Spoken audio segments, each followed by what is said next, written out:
Tank throws cinder blocks. Shakur is throwing little butterflies. No, because when all said and done, we're not going to remember, oh, we didn't fight Benavidez. We're going to remember everything he did. But Davis, man, he's like the 2020s Mike Tyson. Why are you putting on the camera? Why are you dancing in your thong with your girl with her awful butt implants? Like, what are you doing?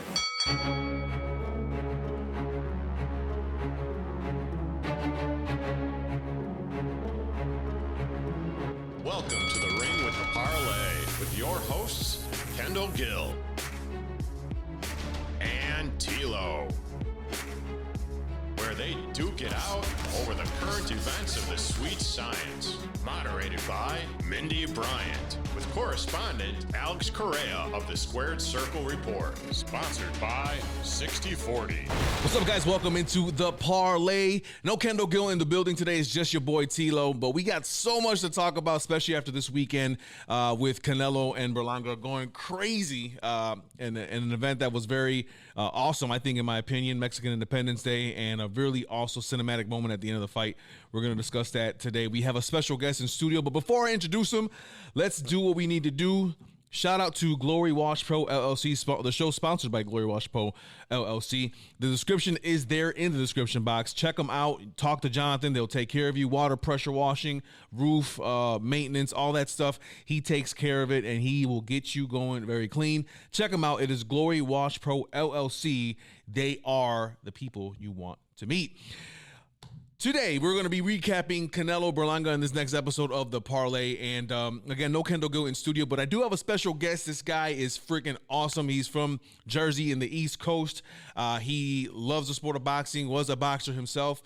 You can follow him on Instagram at Marko_boxing, I believe it is. There's 2 underscores. He can clear that up for me once we talk to him. And also on YouTube, look up Marko Boxing. The guy does great narrations of fighters from the past, fights from the past in itself, and even the current fights that are going on. And it is a pleasure to have him on for the second time on the Parlay, Mr. Marko himself. What's up, man? How you doing?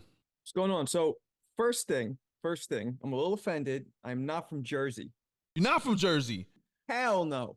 New York? Kitchen. Yeah, man. Hell's Kitchen. Oh, man. See, us Midwestern guys think New York and Jersey are the same place. No. So that's like, where are you from? What part are you from? I'm from Chicago. Okay. That's like me saying you're from Priori or something. Yeah. Does that make sense? Yeah, I got you. It's a little offensive. I'm Puerto Rican, so it's like you calling me Mexican. Yes. I get it. Now I'm from Hell's Kitchen from Manhattan, but it's Marko 3_ boxing on Instagram and all other platforms. But yeah, thanks for having me. Of course, man. No, you definitely is a pleasure to have you, friend of the show. And man, bro, we want to get right into it, man. We saw over the weekend on Saturday in the T-Mobile Arena. We call it now the house that Canelo built, right? As all his big fights have been there since since the place is opened, of course. And Canelo coming in, the narrative of this fight was that Berlanga got the opportunity. And many people said that Berlanga was going to be an easy fight. Canelo chose and picked him, and pretty much what we saw happen Saturday, Marko, was a good showing by, I'm going to state, a good showing by Canelo, a more impressive showing by Berlanga in respects to what the odds were. At the end of the day, Canelo showing that he is obviously the superior boxer in the ring, and Canelo keeping the titles. But I guess the big narrative out there, if I'm not mistaken, Marko, is that Berlanga did his thing and lasted 12 rounds. Well, Berlanga was expected to be steamrolled, right? Flattened, peeled off the canvas, and he wasn't. But I'm watching this fight, right? And I'm seeing Canelo drops him, but Berlanga gets a little more ballsy, and he's, he's fighting back, he's throwing back. Canelo doesn't really seem to be able to hurt him, even though he did drop him that one time. And I'm thinking to myself, I mean, Berlanga looks so much bigger. I've always known Canelo should really be fighting at 160 pounds. I really believe that he should be a middleweight, but his talent, his experience, his power carries him to be successful at 68. He recently even said it himself. He goes, I don't want to fight Benavidez. He's too big. He comes in 30 pounds over. I'm really a middleweight, but I'm fighting. So I'm watching Berlanga, and I'm like, he's not finishing Berlanga because Berlanga's just bigger. And then now, I don't know if you heard the news, but it comes out, Berlanga came in anywhere between 195 and 205. He was a big boy that night. You could tell. Big boy, which is weird. Why would he not fight Benavidez everybody will fight Berlanga, but there's a skill difference too. Mm-hmm. So I don't know if the Boricua and you was rooting for Berlanga or not, but for me, Give me that. Sorry, keep going. I wanted to see a good fight. He did better than ever. There we go. There it is. Did you think he was gonna win? No, of course not. Of course not. No, definitely. But you were going for him. Well, yeah, I have to root for the hometown guy. Yeah, for the Puerto Rican, the guy of Puerto Rican descent. There you go. He looked good, but I really believe it's because we were seeing a way bigger man fighting a way smaller man. I really do. Yeah. He'd still look better than we all anticipated, though. We can't take that away from him. Yeah. No, and on top of that, listen, we the narrative of Canelo not being able to knock Berlanga out, him being one of the Hall of Fame boxers, of our generation, the guy that has been on top of the game for over almost plus 10 years, should have destroyed Berlanga due to experience, but it was still impressive to see that he timed a perfect. I mean, I watched that replay over and over, a perfect left hook on Berlanga. It was a quick feint. It was like a millisecond, and Berlanga twitched that second, and Canelo took advantage of the opportunity and knocked him down. I mean, the skill set obviously is right now is still good for Canelo. But without a doubt, I did root for Berlanga, knowing that he was going to lose. I thought it was going to be a knockout by Canelo, honestly, was my prediction. But to see Berlanga come in that heavy and to see him be mature, that was my thing. Berlanga looked really mature throughout the fight. He understood that he got caught, right? And you saw him clap the gloves and like, damn, I got caught. That was nice. But again, he even though he lost most of the rounds, he stood in that pocket with Canelo for the most part. And I think he had a good showing. He did. He did have a strong energy of, I'm not here to win. I'm just here for the experience, and I want to survive.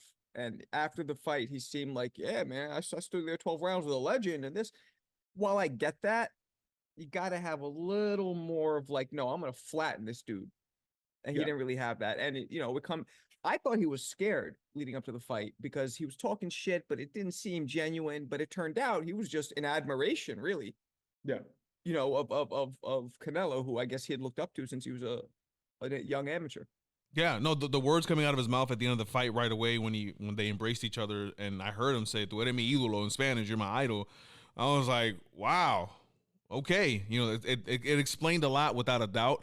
But one thing I'll get back to what you just said, which I totally agree. I like how safe he was and trying to figure out Canelo and trying not to get knocked out, I guess, if you want to say. But there was the last 10 seconds of the fight is what I wanted to see more of.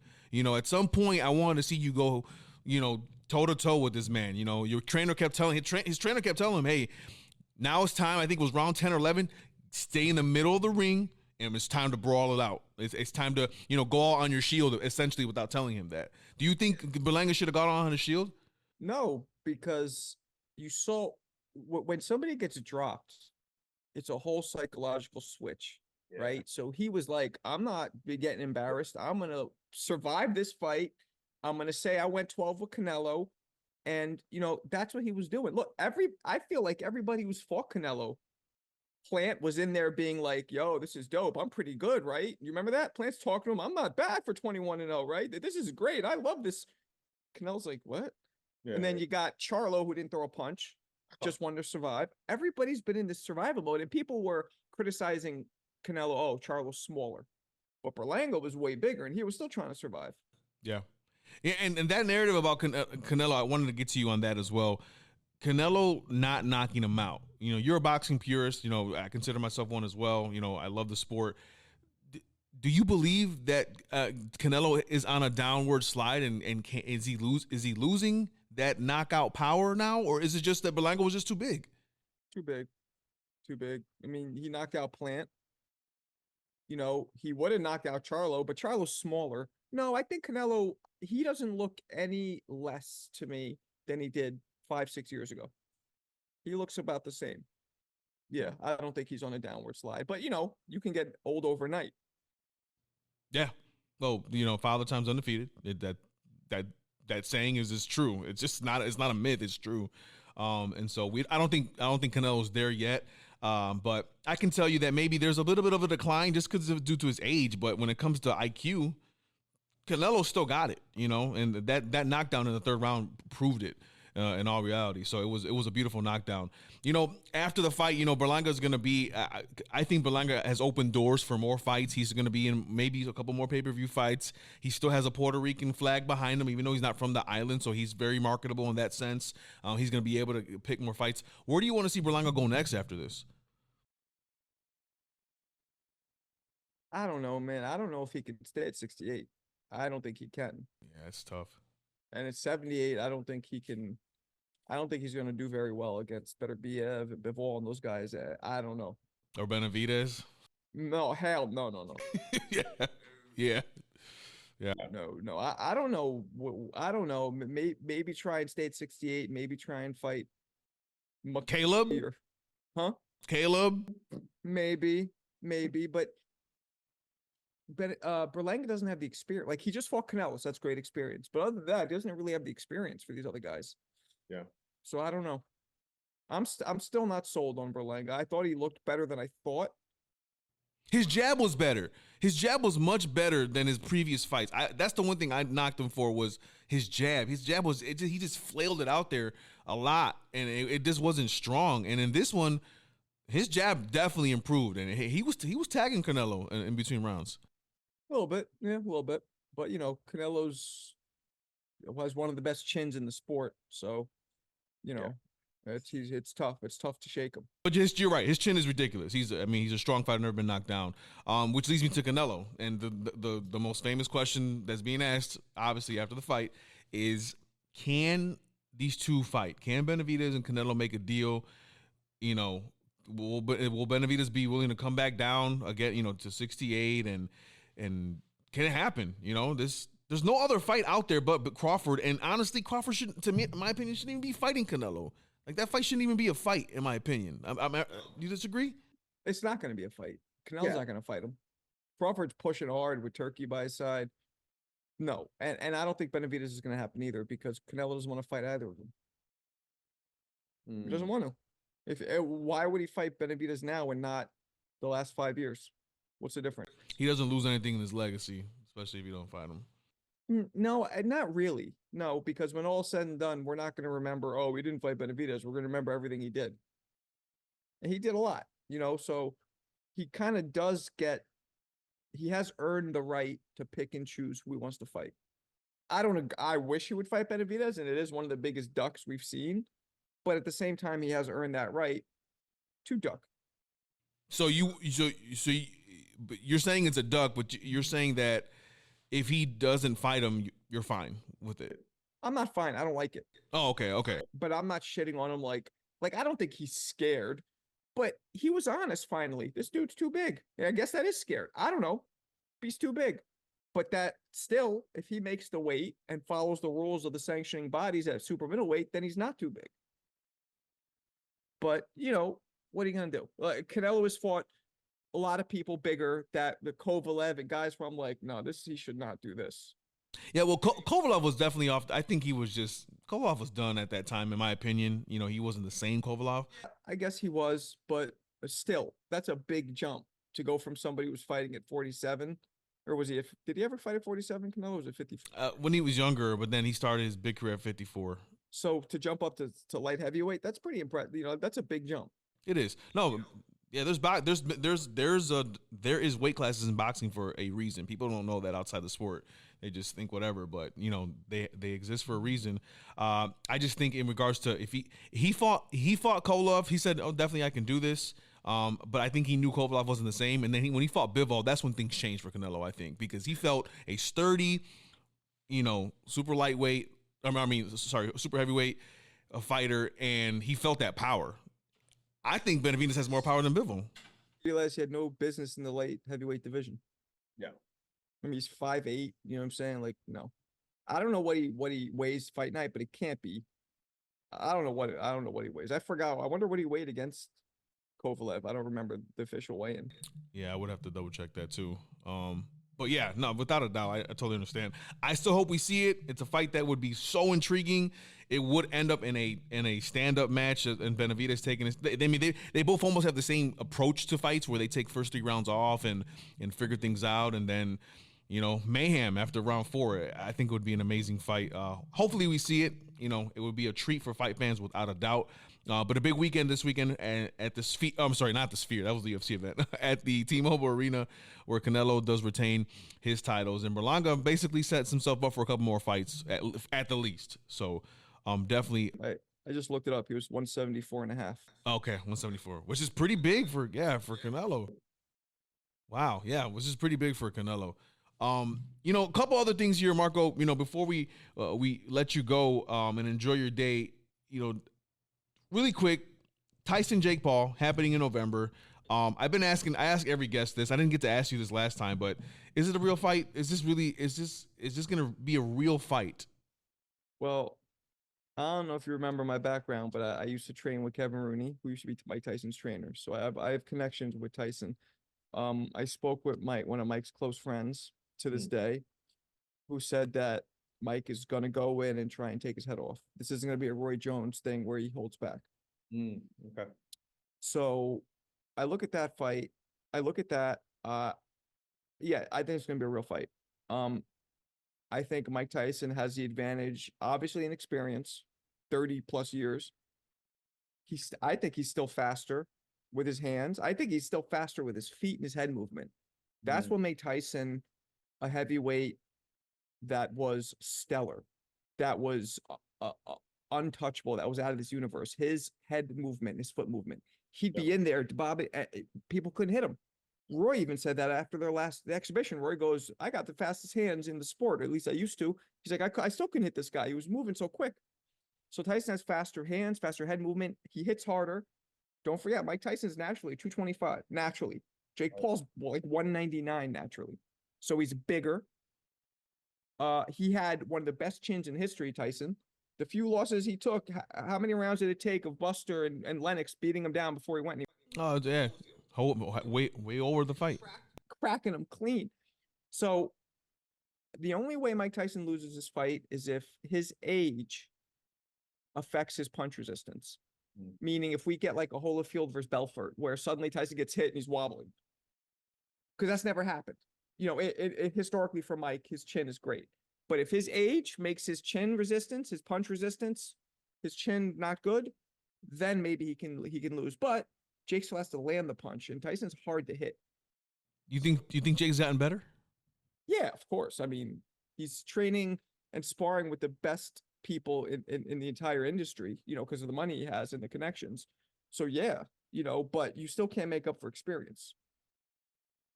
So I think Jake will lose, but unless he lands something and Tyson's like, ooh, and we see an older Tyson. Yeah. No, without a doubt. I'm always curious. That's obviously a big event. It's going to be one of the biggest of the year. If not potentially the biggest when you think maybe you put Haney and, Garcia's event, but this will be ridiculous. Absolutely. Yeah, that too. Yeah, on Netflix as well. And speaking of Ryan Garcia and Devin Haney, I wanted to ask you real quick, when Ryan comes back next year, does he go right away into a big fight? Or do they No, he's going right in. Right in.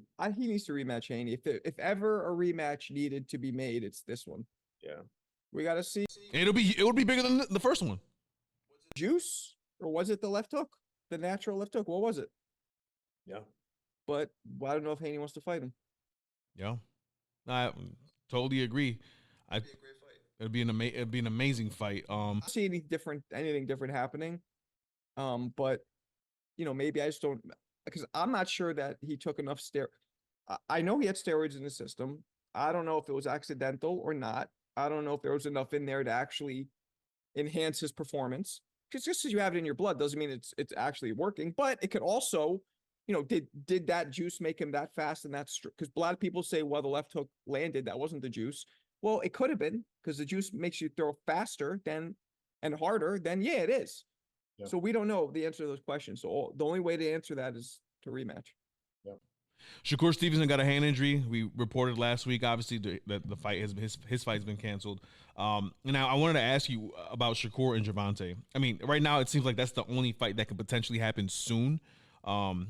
sooner than later. Is that something that Shakur should be going into? Is that something that he should test right now in his And early in his career? Yes and no. Yes, because I want to see it. No, because it's not going to end well for him. Yeah. I mean, look, Shakur does have the capability to stay away and make it a boring ass fight.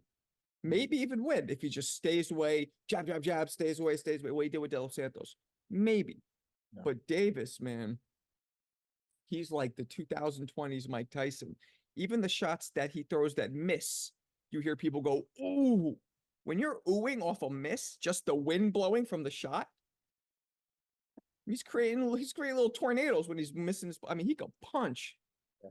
That's why he's such a superstar. His personality is nothing special. You know, he's actually kind of cranky. He like left a couple cranky comments on my Instagram.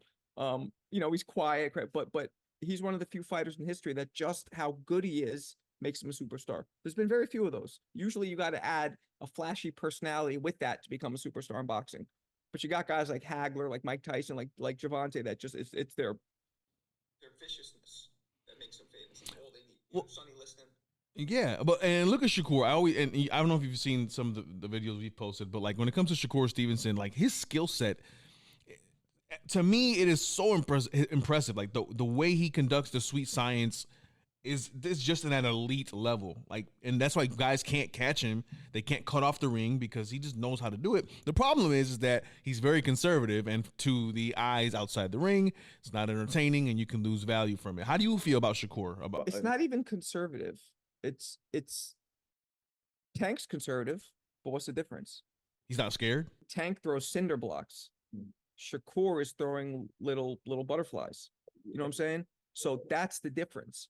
It's not about concern, but you're right. Since he can't punch, he should pump up the volume, so to speak. Pump up the volume. He should throw more punches because he can't punch. Someone like Javante, he could do what he's doing because it just takes one. There's only been two fighters in the past, this generation of fighters, I could think of two of them that it literally only takes one punch at any second, which is Wilder, maybe not anymore, but Wilder and Tank. Those are the only two fighters I know that at any second, even the last fucking second of the last round, if they land one, you're done. And they can lose every round beforehand and then still win. Right. Yeah, exactly. They could lose every round. Yeah. They did. They've done that plenty of times. But yeah, no, I back up Shakur in regards to just putting on boxing lessons is what he does. But half Puerto Rican, isn't it? Maybe. I got too much Puerto Rican gear in the house right now. Maybe I should stop talking about that. There's two more things I want to talk to you before we let you go, Marko. The next thing here real quick is you mentioned Turkey and what they're doing over there in Saudi Arabia. And there was about a month ago, there was a huge story in regards to Turkey potentially taking over boxing and just doing with the promotional companies. And buying everything out. Would that be good for the sport, or do we need promotional companies still? You think? No. We haven't gotten any fights that we want to see until Turkey came in, as of recent. Usyk Fury wouldn't have happened if it wasn't for him. Bivol Beterbiev wouldn't have happened if it wasn't for him. No, we need him. I wish he could buy up all of these fucking guys and make one sanctioning body. That'd be dope. One belt, one sanctioning body with rules, holding referees and judges accountable when they have bad calls. I wish maybe giving fighters pensions, maybe at least whatever, something, health insurance, something, or at least let them stay in Saudi and get free health insurance, whatever. No, that would be great. But I don't think I don't know if he has the money. I know he has a lot of money, but that would be billions to probably do that. Yeah. And two, I don't know if a lot of these, you'd have to buy up the promoters and the sanctioning bodies to really get it.